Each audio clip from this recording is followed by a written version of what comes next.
देखो, ईरान जब भी मिसाइलें फायर करता है इसराइल की तरफ, ईरान बोलता है हमारी कुछ कुछ मिसाइलें इंटरसेप्ट नहीं हो पाई हैं जो कि इसराइल में जाकर गिर गई हैं, and that is why Israeli air defence missile system fail हो गया है। और वहीं इसराइल बोलता है कि ऐसा कुछ नहीं है, कुछ मिसाइलें जान करके हम उनको भूल जाते हैं, क्योंकि एनीवेज वो एक खेत में गिरने वाली होती है, तो उनको क्या इंटरसेप्ट करके और अपना खर्चा उसमें क्या लगा के हम करेंगे। दो टाइप के नैरेटिव्स हैं, बट यहाँ पर बेसिक सवाल यही है, what is Israeli air missile defence system, ये सिस्टम है क्या, और आयरन डोम के अलावा इसमें कौन कौन से कंपोनेंट्स आते हैं, और भारत को इससे कैसे कंपेयर किया जा सकता है। Bharat विज़ Israeli air defence missile system कहाँ स्टैंड करता है, और भारत अपने आप को कब तक, कौन से ईयर तक इतना केपेबल बना लेगा, कैसे हम अपने आप को इसराइल से सीख कर ज़्यादा डेवलप कर सकते हैं।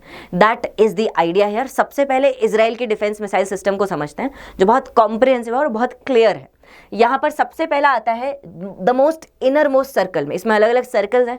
पहला इनर मोस्ट सर्कल आता है Iron Dome, which is the basic, that is why Iron Dome तो सबको रटा हुआ रहता है 70 किलोमीटर की रेंज तक। मतलब आपको पता है इजरायली टेल अवीव में रहते हैं, ईलट में रहते हैं, बहुत ही कॉन्सेंट्रेटेड एरिया में ये लोग रहते हैं। 10 मिलियन की पॉपुलेशन है, लेकिन जो लैंड मास है इसराइल का वो इतना वास्ट नहीं है compare to US, Russia, right. तो कॉन्सेंट्रेटेड है, एंड दैट्स वाई। और इनके पास मिसाइलें आ रही होती है बगल से, गजा स्ट्रिप से, हमास से, हिजबुल्ला से, ठीक है। तो एनीवेज शॉर्ट रेंज मिसाइल्स को काउंटर करने के लिए ये आयरन डोम सिस्टम बहुत इफेक्टिव होता है। अब इसमें होता क्या है, आपको लगेगा जैसे पहले के ज़माने में एक तीर को काउंटर करने के लिए दूसरा तीर आकर उससे भिड़ जाता था और फिर पूरा ध्वस्त हो जाता था और जो टारगेट है वो बच जाता था। क्या इसमें भी ऐसा ही कुछ होता है? नहीं। Iron dome system is smart. इनको पता है कि हमारी मिसाइल यहाँ भी जा सकती है, ऊपर से भी निकल सकती है, नीचे से भी निकल सकती है। प्रिसिशन थोड़ा बहुत तो होता ही है इधर उधर। सो दैट्स वाई आयरन डोम की मिसाइलें यहाँ जाते, मिसाइल के टारगेट मिसाइल के जाते ही पास में फट जाती है खुद ही, और इसकी वजह से जो इनकमिंग मिसाइल है वो भी डिस्ट्रैक्ट हो जाती है। So that's the mechanism here. इससे आयरन डोम सिस्टम काम करता है। ये जितने भी मिसाइल डिफेंस सिस्टम है, अभी ये इजराइल का है, भारत का है, हम जो भी चीज़ें पढ़ेंगे, all that comes into ballistic missile defence system. Ballistic missile मैंने आपको पहले समझाया है, वो मिसाइल जो नेचुरल ट्रेजेक्ट्री को फॉलो करती है। जैसे आप एक स्लिंग शॉट, एक गुलेर जब फेंकते हो तो जैसे वो यहाँ पर फायर होता है बिल्कुल इस टाइप से, नेचुरल ट्रेजेक्ट्री से यहाँ पावर यूज हो रही है, उसके बाद वो नेचुरली ऐसे गिर रहा है, बिल्कुल वैसे ही बैलिस्टिक मिसाइल काम करती है। लॉन्ग रेंज मिसाइल्स होती है, तो इनको काउंटर करने के लिए आपको एडवांस सिस्टम्स चाहिए होते हैं। सबसे पहला होता है इसमें रडार, जो इंटरसेप्ट, जो जानने की कोशिश करेगा कि हाँ यहाँ पर मिसाइलें आ रही है, वार्निंग देगा, राइट। तो रडार इजराइल के पास बहुत एडवांस सिस्टम्स हैं, जैसे ग्रीन पाइन रडार है, और ये इंटरसेप्ट करता है। इस बार भी यही हुआ, जैसे ही ईरान ने मिसाइलें फायर की और ये इजराइल तक पहुंचने लगी, तभी इनका रडार एक्टिवेट हो गया। इसने कमांड एंड कंट्रोल सेंटर, जिसमें पूरा एक कंप्यूटर्स रखे रहते हैं, एआई का यूज होता है, बहुत सारी एडवांस टेक्नोलॉजीज का यूज होता है कमांड एंड कंट्रोल सेंटर्स में, लोग भी बैठे रहते हैं बहुत बार, तो यहाँ पर ये पूरी इंफॉर्मेशन रिले होती है। तो यहाँ इस बार भी ऐसा ही हुआ, और साथ साथ इन्होंने एक ऐसा सिस्टम बना रखा है, जैसे ही रडार स्टेशन यहाँ पर पता करेगा कि अच्छा ट्रैक करेगा कि हाँ मिसाइल आ रही है और कमांड एंड कंट्रोल सेंटर पर इंफॉर्मेशन पहुंच गई, तो उसी टाइम पर लोगों के मोबाइल फोन्स में यहाँ पर अवेयरनेस, पूरी मैसेजेस आने लग जाते हैं, अलर्ट आने लग जाते हैं कि बॉम्ब शेल्टर में जाओ, बॉम्ब शेल्टर में जाओ। So that is why people are prevented in this manner. वैसे तो मिसाइलें आसमान में इंटरसेप्ट हो गई, लोग बॉम्ब शेल्टर में नहीं जाएंगे तब भी बच सकते हैं, लेकिन खुदा न खास्ता कोई मिसाइल छूट जाती है, तो in that case people are in bomb shelters, they are preserved, right. तो यहाँ पर कमांड एंड कंट्रोल सेंटर फिर इंफॉर्मेशन देता है मिसाइल लॉन्चर को। अब ये इंफॉर्मेशन देता है मिसाइल लॉन्चर को कि हाँ भैया मिसाइल लॉन्च करो, इस टाइप से लॉन्च करो, कहाँ से आ रही है ये इंटरसेप्ट करते हैं कि कहाँ से आ रही है, कितनी रेंज है, कहाँ स्ट्राइक करेगी, तो उसके बेस पे डिसाइड होता है कौन सी वाली मिसाइल लॉन्च होगी और कैसे इसकी ट्रेजेक्ट्री होगी, कितने एंगल पे जाएगी, and so on and so fourth. यहाँ पर कंटिन्यूसली ये बैटरीज होती हैं, पहियों पर मोबाइल बैटरीज होती हैं। इजराइल का आयरन डोम भी काफ़ी मोबाइल सिस्टम है, हमारे पास भी ऐसे मोबाइल सिस्टम्स हैं। S-400 की पिक्चर्स देखना, वो भी एक मोबाइल सिस्टम है, कहीं पर भी आप डिप्लॉय कर सकते हो। अच्छा, चिकन नेक में थ्रेट कम लग रहा है, पाकिस्तान बॉर्डर पे ज़्यादा लग रहा है, कश्मीर में ज़्यादा लग रहा है, इधर उधर ज़्यादा लग रहा है, वहाँ डिप्लॉय, तो ये सब होता रहता है। मोबाइल सिस्टम्स है और बैटरीज हैं, कंटिन्यूसली मिसाइल्स को फायर करती रहती है आने वाली मिसाइल से। तो आपने इजराइल के स्काई में देखा होगा, जैसे वो दिवाली के पटाखे होते हैं वैसा मतलब दिखाई देता है, वो ऐसा परसेप्शन है। अब आ जाते हैं आउटर सर्कल की तरफ। That outer circle is David sling. अब डेविड स्लिंग को इसके बाद डेवलप किया गया। देखो आयरन डोम को कब डेवलप किया जाता है, 2001 के आसपास इसका जो प्रोजेक्ट है इसका एनविजनिंग स्टार्ट हो जाती है, this is advanced one right. और इसके बाद डेविड स्लिंग यहाँ पर डेवलप होता है। डेविड स्लिंग की भी कुछ स्पेशलिटीज हैं। यहाँ से अगर आप मिसाइल फायर करते हो, क्योंकि आपको पता है अगेन इसराइल को मल्टीपल थ्रेट्स हैं, नॉर्थ में हिजबुल्ला है, साउथ में हुतीज़ हैं, इधर उधर से हमास फायर करते रहते हैं, पैलेस्टीनियंस हैं, इधर ईस्ट से ईरान है राइट। तो अब इन्होंने यहाँ पर एक स्पेशलिटी रखी है इस चीज़ को देखते हुए कि हम इस मिसाइल्स को, डेविड स्लिंग मिसाइल्स को वर्टिकली लॉन्च करेंगे। कमांड एंड कंट्रोल सेंटर बोल रहा है लॉन्च करो, वर्टिकली लॉन्च किया। अब ये लोग देख रहे हैं नज़र घुमा के कि अच्छा यहाँ से हिजबुल्ला मार रहा है, यहाँ से हमास मार रहा है। तो अगर इनको लगा कि अच्छा हमास की मिसाइल तो वीक है, जानी मिसाइल इधर थी राइट, लेकिन इन्होंने डिसाइड किया चलो इस तरफ मिसाइल को मोड़ देते हैं, ये हमास वाली तो वैसे भी खेत में जाकर गिर जाएगी।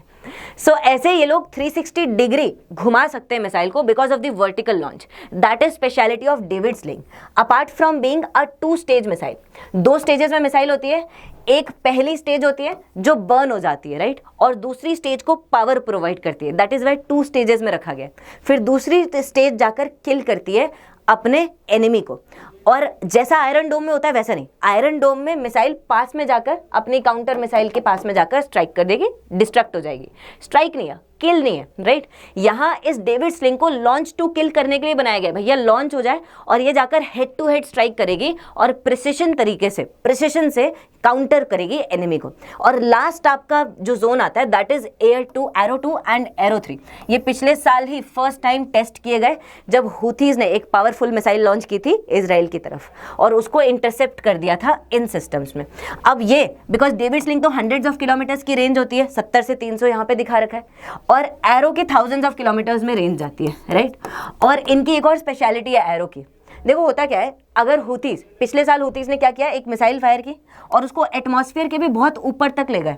आपको पता है एटमॉस्फेयर हमारा ट्रोपोस्फियर तक है, उसके बाद एक्सो एटमॉस्फेयर स्टार्ट होता है। एक्सो एटमॉस्फेयर एक लेवल के बाद स्टार्ट होता है राइट, ट्रोपोस्फियर, मीजोस्फियर, स्ट्रेटोस्फियर, उसके बाद अलग लेयर्स आती हैं, थर्मोस्फियर, एक्सोस्फियर।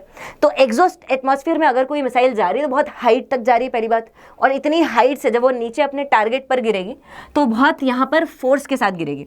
अब इसराइल ने एरो 2 और एरो 3 मिसाइल्स ऐसी बनाई हैं कि जो एक्सो एटमॉस्फेयर में जा रही है, जैसे पिछले साल हुतीज की गई, उसको काउंटर करने के लिए एक मिसाइल लॉन्च करेंगे जो प्रिसाइसली अपने टारगेट को हिट करेगी, so that they can be prevented from such type of missiles also.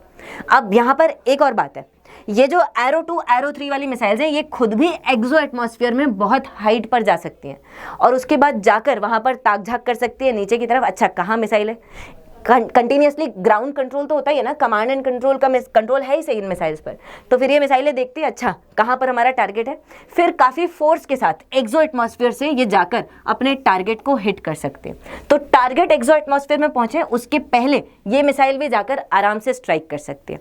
अब इतना आपको इसराइल के बारे में समझ में आ गया होगा। अब चलते हैं भारत की तरफ कि इंडिया का सिस्टम क्या है। इंटरेस्टिंगली आपको पता चलेगा भारत ने भी अपना मिसाइल डिफेंस सिस्टम 2000 में ही चालू किया था।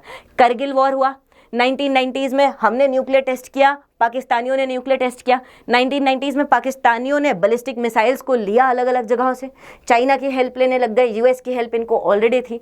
तब हमें रियलाइज़ हुआ भैया हमें अपना खुद का बैलिस्टिक मिसाइल डिफेंस सिस्टम चाहिए, तो हमने भी 2000 में डेवलप करना स्टार्ट कर दिया।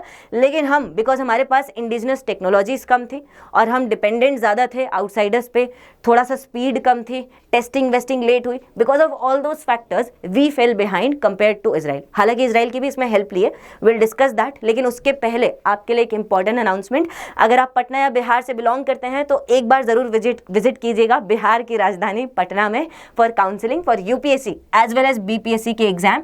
इसी के साथ साथ अगर आप यूपीएससी के बारे में सीरियसली सोच रहे हो तो आप फाउंडेशन बैच को ज्वाइन करो, बहुत ही डिसिप्लिन वे में आपकी पढ़ाई हो जाएगी।